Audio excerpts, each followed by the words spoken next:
నాత్యర్థమభికాంక్షామి.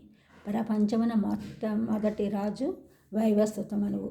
ఆయన వేదముల సారమును గ్రహించి ప్రజా పరిపాలన కొరకు మొట్టమొదటి ధర్మశాస్త్రమును నిర్మించెను.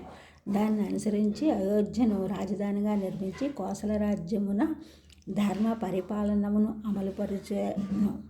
అదియే మానవ లోకమున రాజ్యాంగ శాస్త్ర విహితమైన మొదటి పరిపాలనము. The first constitutional government in the history of mankind. Ikshvaku వంశీయులే సకల మానవ ప్రపంచమునకు ఈ ధర్మ పరిపాలనాధికారమును విస్తరింపజేసిరి. Jurisdiction of the government of law and justice.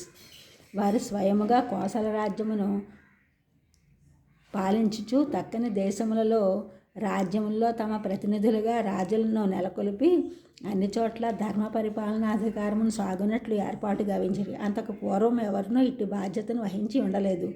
ఎవరికిని పూర్వము లేని పరిపాలనాధికారమును బాధ్యతను వారు స్వీకరించి ఉండుటచే సమస్త భూమిపై అధికారము, దుష్ట శిక్షణ, శిష్ట రక్షణారూపమైన బాధ్యత వారికే చెంది ఉండెను. మొట్టమొదటిసారిగా ప్రజా పరిపాలన రూపొందినప్పుడు ఈ భూమి అంతయు ఇక్ష్వాకు వంశములకు చెంది ఉండెను.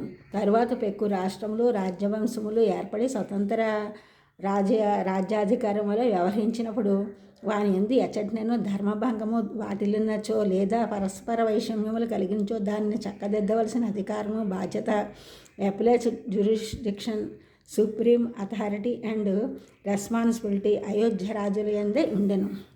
ఆ విధమైన అధికారమును ఉపయోగించి రాముడు వాలిని సంహరించెను. వేట రాజర్షిగణ సమ్మతమైనను నేను దాన్ని అధికముగా అభిలషించుట లేదు అని రాముడు సాధు మృగములకు ప్రజలకు హాని కలుగునప్పుడు క్రూర మృగములను వేటాడుట రాజకుమారులకు ధర్మమే అగును.